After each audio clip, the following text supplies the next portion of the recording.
Hello students, आज की science की क्लास में हम टॉपिक पढ़ेंगे नशीले पदार्थ, जो हमारे पार्ट 1 भोजन और मानव स्वास्थ्य का हिस्सा है। नशीले पदार्थ, अब सामान्य तौर पर हम सभी जानते हैं कि जो नशीले पदार्थ हैं वो आनंद का भ्रम उत्पन्न करने की दृष्टि से लोगों में विभिन्न प्रकार से उनकी आत्मसंतुष्टि के लिए लोग उनको उपयोग में लेते हैं। धीरे धीरे उन पदार्थों की वो लोग जो हैं वो आदी हो जाते हैं और अत्यधिक नशीले पदार्थों का उपयोग करने लगते हैं। अब नशीले पदार्थ की अगर हम बात करें तो ऐसे बहुत सारे नशीले पदार्थ हैं जिनका सेवन वर्तमान में हमारे आज की युवा पीढ़ी भी करती है। सबसे पहले तो हम ये देखते हैं कि नशीले पदार्थ होते क्या हैं। नशीले पदार्थ ऐसे पदार्थ होते हैं जो व्यक्ति अपनी मानसिक संतुष्टि या शारीरिक संतुष्टि के लिए जिनका सेवन करता है, लेकिन ये संतुष्टि केवल कुछ ही समय की होती है और वो धीरे धीरे करके इसका आदी हो जाता है और आदी होते ही ये शरीर का हमारे धीरे धीरे अंदर से खोखला कर देता है और उसको नुकसान पहुंचाने लगता है। नशीले पदार्थों का मानव शरीर पर बहुत ही खराब असर पड़ता है और उससे स्थायी रूप से उसको व्यक्ति को रोगी बना देता है। समाज में जो लोग नशीले पदार्थ का सेवन करते हैं वो लोग दूसरों के लिए घृणा की जो पात्र है वो भी बन जाते हैं। लोग उनसे ना तो उनके साथ उठना बैठना पसंद करते हैं और ना ही उनसे बात करना पसंद करते हैं। अब हमारे सिलेबस में जो नशीले पदार्थ हैं वो कौन कौन से हैं? सबसे पहले आता है गुटखा। अब गुटखा जो नशीला पदार्थ है वो आपने देखा होगा कि आज के दौर में जो छोटे छोटे जो बच्चे हैं, जो युवा पीढ़ी है, वो सामान्य तौर पर जो गुटखे हैं जैसे जो जयंती है या अन्य प्रकार के जो पान मसाले में जो मिक्स होकर के जो जर्दे वगैरह आते हैं उनका सेवन करते हैं। अब इन गुटखों के सेवन से शरीर पर विपरीत प्रभाव पड़ता है, साथ के साथ मुंह का कैंसर या दांत जो होते हैं वो खराब होने की संभावना रहती है। इसके गुटखे के अंतर्गत सुपारी के टुकड़े, कत्था, चूना और संश्लेषित खुशबूदार के पदार्थ वगैरह मिले हुए होते हैं और इनसे ये तैयार किया जाता है। इनमें तंबाकू भी पाया जाता है। तंबाकू यानी कुछ ऐसे भी गुटखे हैं जिनमें तंबाकू मिला हुआ रहता है। अब तंबाकू जो है अगर व्यक्ति कोई खाएगा तो जाहिर सी बात है कि उसके शरीर पर उसका विपरीत प्रभाव भी पड़ेगा। पाउच संस्कृति के प्रसार के कारण गुटखा हर गांव और गली तक पहुंच चुका है। महिलाएं और बच्चे भी इसका खुल करके प्रयोग करने लगे हैं, जिससे उनको आर्थिक हानि तो होती है, साथ ही शारीरिक नुकसान भी होता है, जिससे जबड़े की मांसपेशियां कठोर हो जाती हैं और जबड़ा ठीक से खुलता नहीं है। इससे एक प्रकार का रोग होता है, उस रोग को कहते हैं सब म्यूकस फाइब्रोसिस। सब म्यूकस फाइब्रोसिस। अब आप कहेंगे कि ये रोग कौन सा रोग है? इस रोग में जो लोग गुटखा खाते हैं उन लोगों को ज्यादातर ये रोग होता है और इसमें जो मुंह का जो जबड़ा है वो उसकी जो मांसपेशियां अंदर से सिकुड़ने लगती हैं, जिसकी वजह से मुंह पूरी तरह से खुल नहीं पाता और मुंह का कैंसर होने की संभावना भी हो जाती है। संश्लेषित पदार्थों में से कई ऐसे भी पदार्थ होते हैं तंबाकू के अंदर जो मुंह का कैंसर उत्पन्न करते हैं।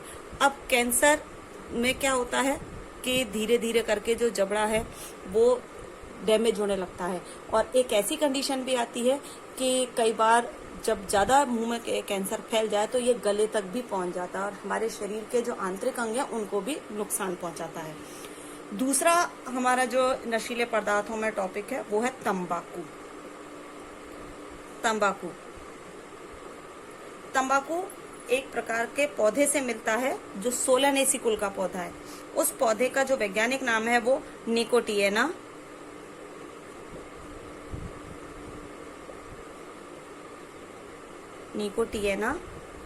टोबैकम।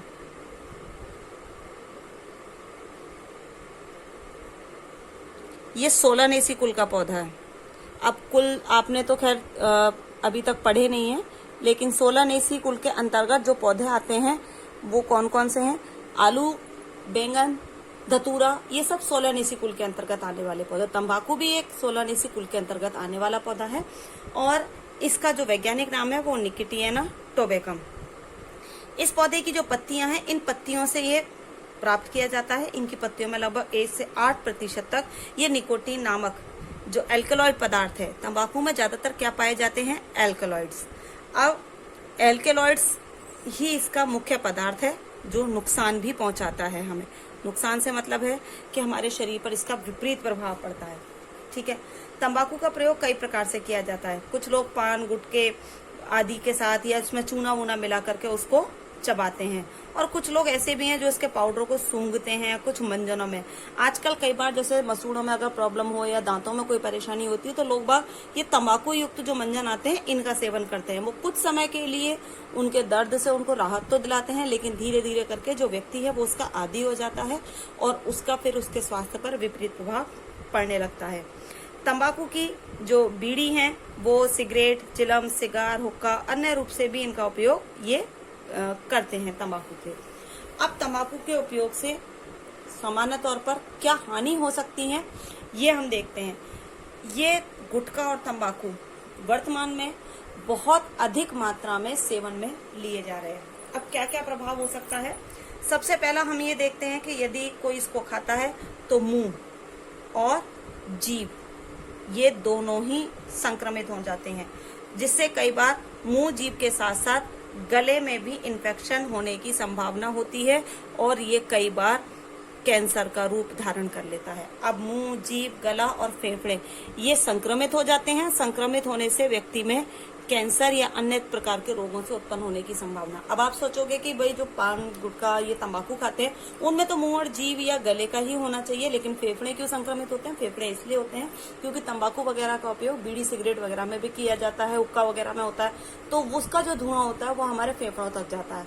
श्वसन तंत्र में हमारे जब फेफड़े की जो कूपिकाएं हैं जब उनमें ये धुआं इकट्ठा हो जाता है तो वो कैंसर जैसे रोगों का या अन्य रोगों के होने की संभावना उत्पन्न कर देता है। दूसरा जो इसके अंतर्गत है वो है तंबाकू में जो निकोटीन पदार्थ है। निकोटीन क्या करता है ये हमने जो पढ़ा यहाँ पर। निकोटीन जो पदार्थ है, निकोटीन सामान्य तौर पर अगर हम देखें तो ये हमारे जो रक्त है उसकी धमनियों की दीवारों को क्या कर देता है? मोटा कर देता है। क्योंकि अब आपको पता है कि अगर धीरे धीरे करके ये धुआं जा करके हमारे इसमें इकट्ठा होता चला जाएगा, क्योंकि हमारे शरीर की धमनियां मांसपेशियां पतली पतली से होती हैं तो दीवारें क्या हो जाएंगी? मोटी। दीवारें मोटी होने से जो रक्त का जो प्रवाह है शरीर के अंदर वो कम हो जाएगा, जिससे हमारे जो रक्त के हृदय की स्पंदन की जो दर है वो कम हो जाएगी। आपको पता है हमारा हृदय 1 मिनट में कितनी बार धड़कता है? 72 बार। तो वो जो हार्ट बीट है वो कम हो जाएगी।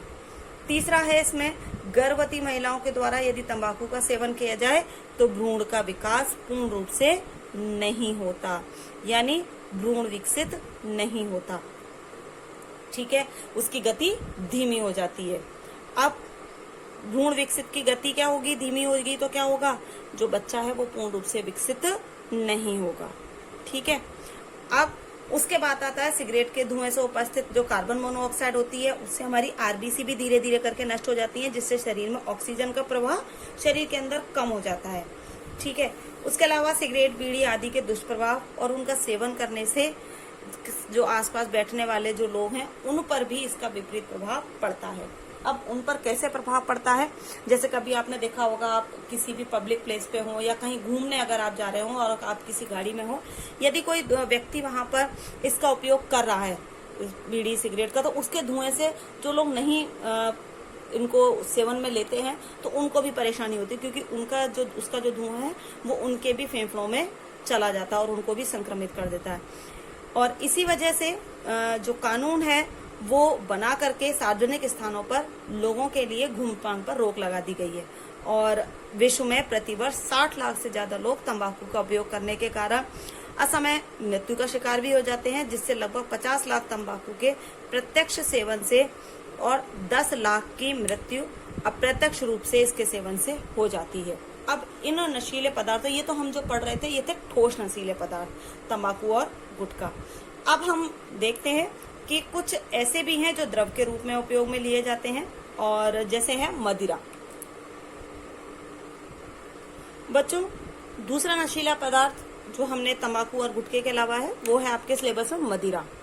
अब मदिरा आपने सुना होगा, शराब जो है उसको कहते हैं, और ये कई प्रकार से बनाई जाती है, मगर सभी में नशे के कारण एक ही पदार्थ यानी एथिल अल्कोहल। अब एथिल अल्कोहल जिसका जो सूत्र है वो है C2H5OH। ठीक है, इसको हम कहते हैं एथिल अल्कोहल। Ethyl alcohol. अच्छा, एथिल अल्कोहल सब में मिलाया जाता है। विभिन्न प्रकार की मदिराओं में इसका जो परसेंटेज होती है वो अलग अलग होती है, यानी सब में सेम प्रकार का नहीं होता। हालांकि इसका एथिल अल्कोहल का उपयोग कुछ दवाइयों में भी किया जाता है, खांसी वगैरह की जो दवाइयां होती हैं उनमें भी इनका उपयोग होता है, लेकिन वहां पर जो इसकी मात्रा होती है वो बहुत कम होती है। मदिरा सेवन की प्रवृत्ति निरंतर बढ़ती जा रही है और इसके बहुत सारे दुष्प्रभाव भी हमारे सामने आता है।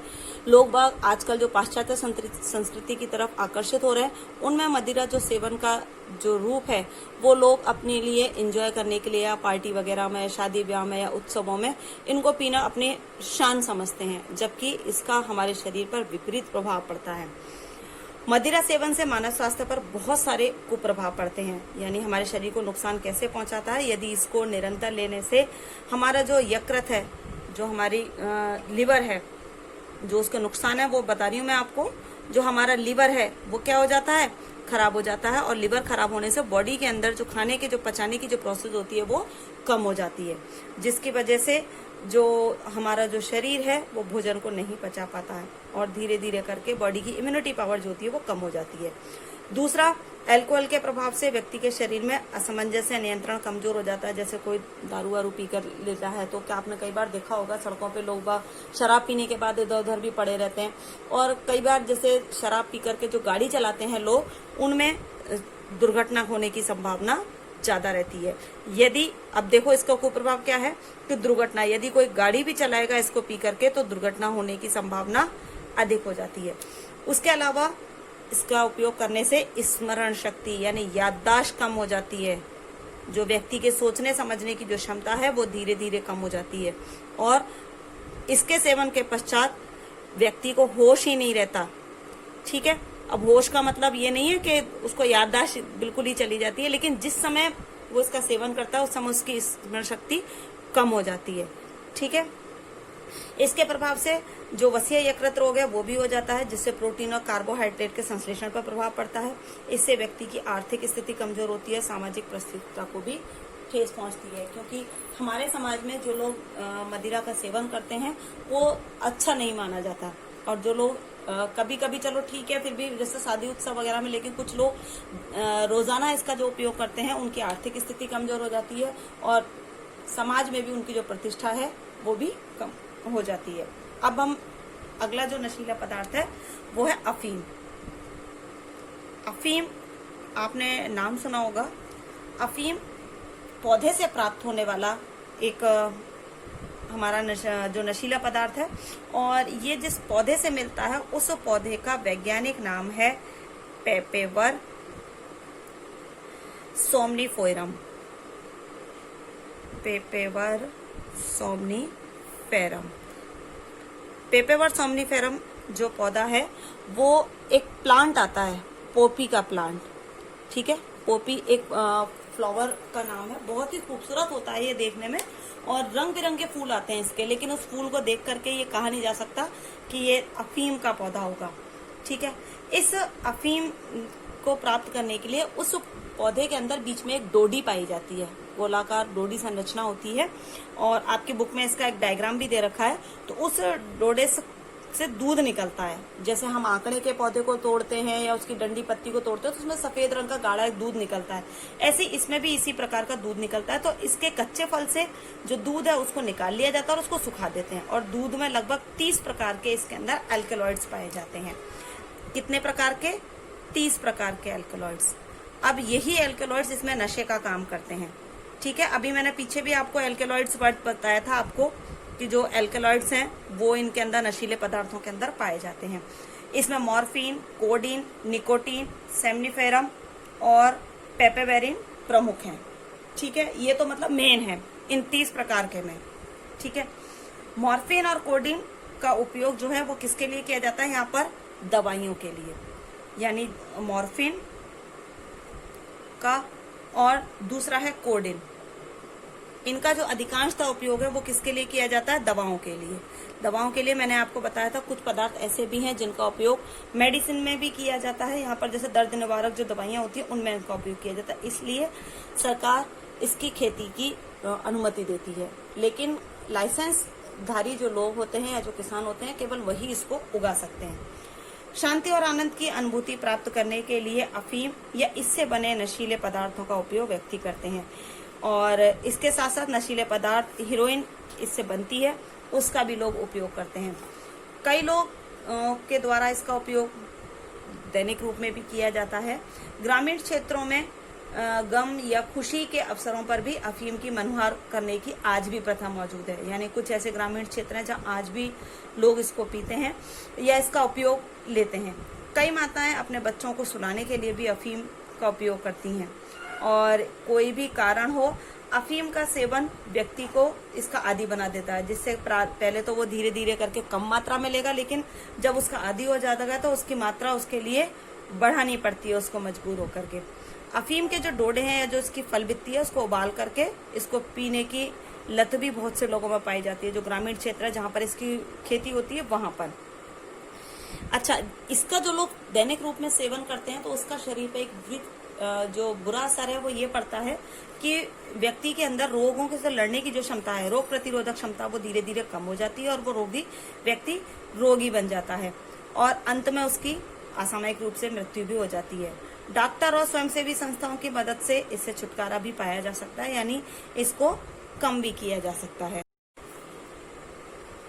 बच्चों, इन नशीले पदार्थों के अलावा कुछ और भी हैं नशीले पदार्थ जो उपयोग में लिए जाते हैं, जैसे कोकीन। कोकीन भी एक नशीला पदार्थ है जो पाउडर के फॉर्म में मिलता है। भांग, जिसके पत्तों को पेड़ पौधे के पत्तों को पीस करके बनाई जाती है। चरस, गांजा, ये सब नशीले पदार्थ हैं। एक है हशीश। हशीश भी एक प्रकार का नशीला पदार्थ है। LSD, ये भी नशीला पदार्थ है। और इन पदार्थों में ये सभी एक मादक रूप में पदार्थ हैं और युवा इनका प्रयोग विभिन्न कारणों से कर बैठते हैं, या कभी किसी के चंगुल में फंस जाते हैं, या कभी कोई ऐसा व्यक्ति है जो इनका सेवन करता है तो वो दूसरे को भी इसके लिए प्रेरित करता है और व्यक्ति इसके अगर एक बार चंगुल में फंस जाए तो उससे निकलना बहुत मुश्किल होता है। इनके प्रयोग से दुष्प्रभाव परिवार से अलग विच्छेदन की प्रक्रिया भी हो जाती है। कई बार अपराध प्रवृत्ति भी बढ़ जाती है। शारीरिक और मानसिक कमजोरी के रूप में भी ये सामने आते हैं। अब इस नशीले पदार्थों में के बाद जो हमारा टॉपिक है वो है दवाओं का दुरुपयोग। अब दवाओं का दुरुपयोग, आप सोचोगे कि दवाओं का दुरुपयोग कैसे हो सकता है, जबकि दवाएं तो हम इसलिए यूज में लेते हैं कि हम अगर रोगी हैं तो हमारे रोग का निवारण हो सके, इसलिए हम दवा का उपयोग करते हैं। दवा का दुरुपयोग कब होता है कि जैसे कुछ देश ऐसे हैं, जैसे दक्षिण एशिया में मादक पदार्थों की मांग के विषय में किए गए कुछ ऐसे सर्वेक्षण हैं जिनके अनुसार भारत में नशा करने वालों के 42% शराब और 20% अफीम, 30% हीरोइन और 6% गांजा और 18% से अधिक लोग अन्य प्रकार के नशों के आदी हैं। और डॉक्टर के पर्चे पर मिलने वाली दवाएं जैसे मॉर्फिन, पैथेडीन और ब्रूफेन, नोफेन, प्रॉक्सिन, कुछ ऐसी दवाइयां हैं जिनका उपयोग व्यक्ति नशे के लिए करता है। स्मैक का प्रयोग भी आजकल वर्तमान में बढ़ता जा रहा है। पंजाब, राजस्थान, मध्य प्रदेश, उत्तर प्रदेश, गुजरात में अफीम का पारंपरिक सेवन जारी है। क्यों? क्योंकि उन क्षेत्रों में इसकी खेती भी होती है, इसलिए भी। बच्चे नशे के लिए थिनर, पेट्रोल, सॉल्वेंट, ऑयल आदि की गैर परंपरागत पदार्थों का उपयोग करते हैं। सड़कों पर जो पलने वाले जो बच्चे हैं वो नशीले दवाओं को, शराब की लत के आसानी से शिकार हो जाते हैं। ये जूता चिपकाने की गोंद और correction fluid, spread, nail polish, इन जैसे पदार्थों का उपयोग करते हैं। और ये जो पदार्थ हैं ये सभी के लिए नुकसानदायक हैं, चाहे वो बच्चा हो चाहे बड़ा। इससे प्रभाव क्या क्या हो सकते हैं? गुर्दों में सूजन आ जाती है, यानी जो हमारी जो किडनी है वो खराब हो जाती हैं, उनमें सूजन आ जाती है। और सूजन के साथ साथ कई बार संक्रमण भी होने की संभावना इसके अंतर्गत रहती है।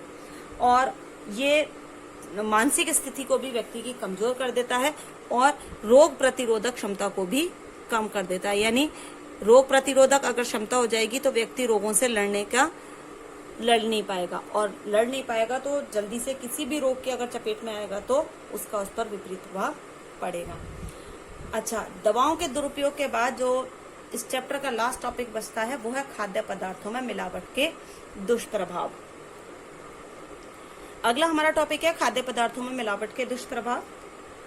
वर्तमान में हम सब ये जानते हैं कि आज के समय में अगर हम देखें तो संपूर्ण देश में मिलावटी खाद्य पदार्थों की भरमार हो गई है।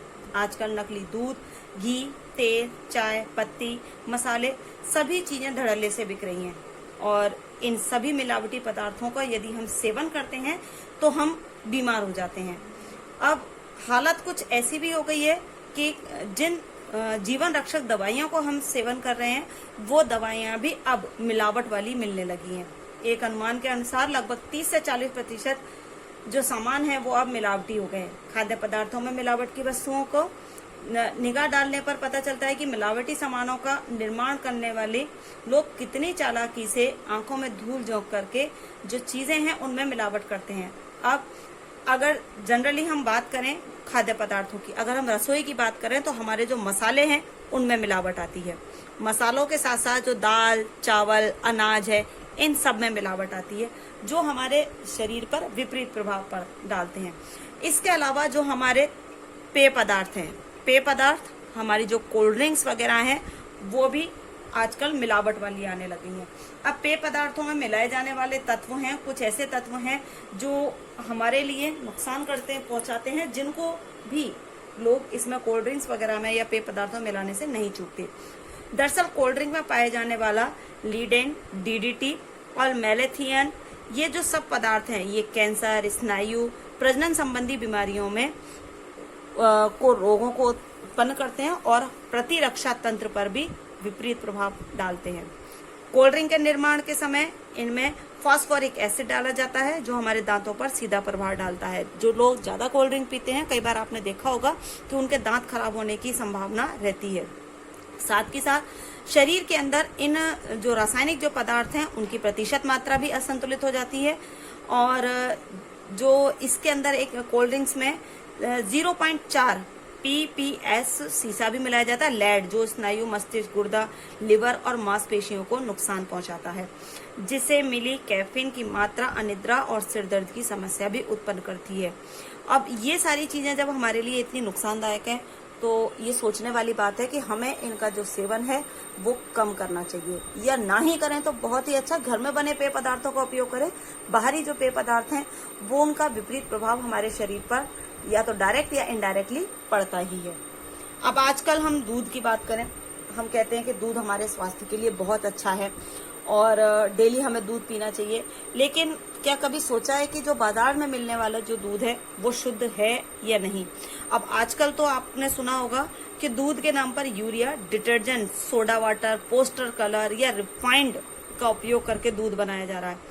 बहुत सारे ऐसे प्रदेश हैं जहां पर कई बार सरकार छापे मार करके इस तरह के उद्योगों को पकड़ती है जहां पर मिलावटी दूध का निर्माण किया जाता है। मिलावटी दूध के साथ साथ अगर आपने कभी सुना हो तो मिलावट के बने हुए इस दूध से मिठाइयां भी बनती हैं।